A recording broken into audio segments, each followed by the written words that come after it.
Subscribe करें GST platform YouTube channel को और बेल आइकन प्रेस कर लें जीएसटी और इनकम टैक्स की वीडियोस सबसे पहले देखने के लिए।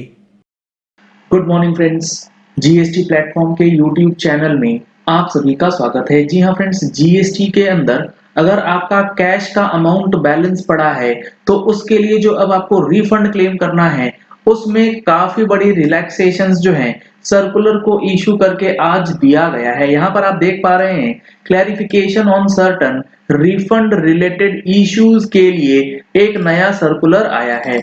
इस सर्कुलर के अंदर कुछ इंपॉर्टेंट पॉइंट्स जो कि कैश लेजर से रिलेटेड आप लोगों को हमेशा से था उसको क्लियर किया गया है। कैश लेजर मतलब जो आपने लेट सपोज पोर्टल पे जमा किया है अपने इलेक्ट्रॉनिक कैश लेजर में 10,000 रुपए का बैलेंस।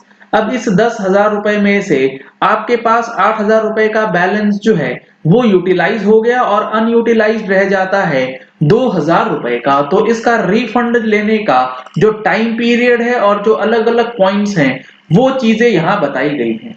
इसमें सबसे पहला क्लैरिफिकेशन है कि सेक्शन 54 सब सेक्शन 1 के अंदर जो 2 साल का टाइम पीरियड रहता है, यानी कि रेलेवेंट डेट से अगले 2 साल के अंदर आपको रिफंड अप्लाई करना है, क्या ये टाइम पीरियड ऑफ 2 इयर्स इस कैश लेजर के बैलेंस में जो अमाउंट पड़ा है उसके लिए भी लागू होगा?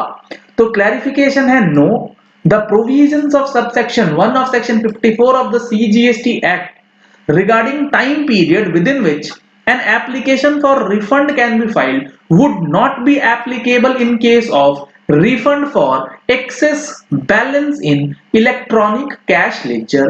यानी कि कैश लेजर का अमाउंट आप जब मर्जी चाहें उसका क्लेम ले सकते हैं। ये जो भी सर्कुलर्स आपको यहाँ पर आज डिस्कस किया जा रहा है इसका समरी आपको हमारी दिसंबर महीने की टैक्स मैगजीन के अंदर भी देखने को मिलने वाला है। अगर आप लोगों ने अभी तक टैक्स मैगजीन का सब्सक्रिप्शन नहीं लिया है तो टैक्स मैगजीन की सब्सक्रिप्शन के लिए नंबर्स आपको स्क्रीन पे दिए गए हैं। इन नंबर्स पे कॉल करके व्हाट्सएप करके आप टैक्स मैगजीन का सब्सक्रिप्शन जो है वो करा सकते हैं। अगला जो पॉइंट है whether certification declaration under rule 89 of CGST rule is required to be furnished for the application of refund for electronic cash ledger। जी हाँ फ्रेंड्स, रूल 89 उसके अंदर काफी सारे सर्टिफिकेशंस, काफी सारे सर्टिफिकेट्स दिए गए हैं। जब आप रिफंड अप्लाई करते हैं तो वो सर्टिफिकेट्स आपको अपलोड करना पड़ता है, डिक्लेरेशंस वगैरह देने होते हैं। तो क्या वो डिक्लेरेशंस, वो सर्टिफिकेशंस आपको कैश लेजर का रिफंड के लिए भी करना है? No, the furnishing of certification or declaration under Rule 89 of the CGST rules for not passing the incidence of tax to any other person। क्योंकि वो जो सर्टिफिकेशन है, वो जो डिक्लेरेशन है, वो देने का मेन पर्पस ये है कि जिस टैक्स का आप रिफंड क्लेम करते हैं उसका भार, उसका बर्डन, उसका इंसिडेंस आपने किसी और को नहीं दे दिया है। तो कैश लेजर का जो रिफंड है उसमें इंसिडेंस की बात ही नहीं आती है, इसीलिए यहां पर कोई डिक्लेरेशन या सर्टिफिकेशन जो है वो भी देने की जरूरत नहीं है। As the unjust enrichment clause यहां पर नहीं लागू होगा। तो दो इंपॉर्टेंट क्लैरिफिकेशन, ना टाइम पीरियड लगेगा ना ही कोई अलग से सर्टिफिकेट लगाने की जरूरत है।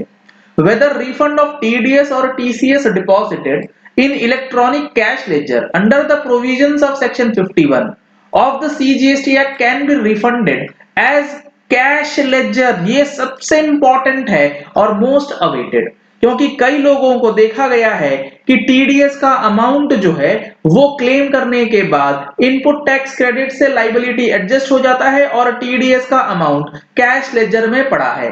क्या इसका रिफंड क्लेम किया जा सकता है? तो इसके लिए यहां पर जो क्लैरिफिकेशन है ये बहुत ही अच्छी तरीके से आपको समझ में आएगा।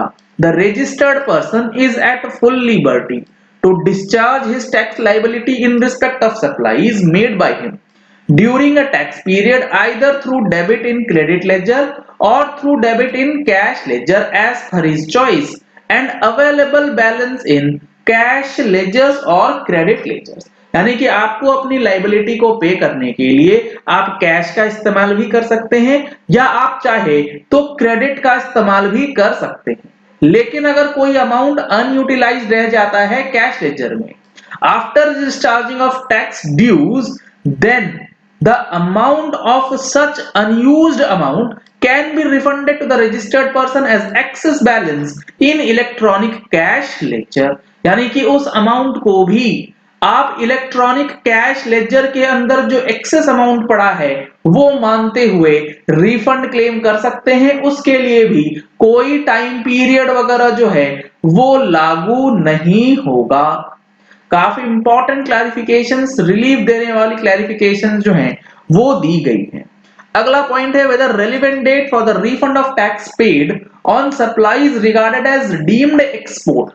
यानी कि डीम्ड एक्सपोर्ट के केस में जो टैक्स का पेमेंट है उसके लिए भी क्या रेलेवेंट डेट आपको यहां पर देखना है। On perusal of the above it is clear that section 54 clause B के अंदर जो एक्सप्लेनेशन 2 है वो एप्लीकेबल है for determining relevant date in respect of refund of any amount of tax paid on supply of goods regarded as deemed exports irrespective of the fact whether refund claim is filed by the supplier और the recipient. यानी कि deemed export अगर receiver के case में है तो आपको relevant date देखना है या नहीं। तो यहां पर बिल्कुल क्लियरली बताया गया है कि रेलेवेंट डेट जो है आपको चेक करना होगा। डीम्ड एक्सपोर्ट्स के केस में भी इसमें कोई भी आपको अलग तरीके से ट्रीटमेंट करने की जरूरत नहीं पड़ेगी।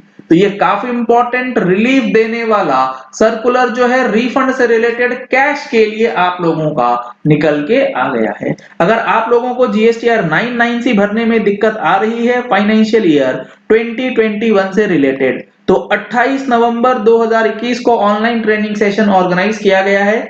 अगर आप इस ट्रेनिंग सेशन का हिस्सा बनना चाहते हैं तो आपको नंबर्स स्क्रीन पे दिए गए हैं, इन नंबर्स पे कॉल करके व्हाट्सएप करके आप वेबिनार का रजिस्ट्रेशन भी करा सकते हैं। चलिए इस वीडियो को यही एंड करते हैं। आशा करते हैं कि आपको ये पॉइंट अब क्लियर हो गया होगा कि जीएसटी के अंदर जो ये रिफंड है उसको अब किस तरीके से आपको क्लेम करना है।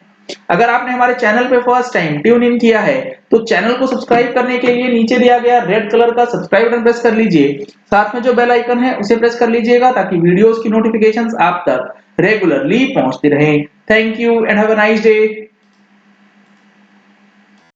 सब्सक्राइब करें जीएसटी प्लेटफॉर्म यूट्यूब चैनल को और बेल आइकन प्रेस कर लें जीएसटी और इनकम टैक्स की वीडियोस सबसे पहले देखने के लिए।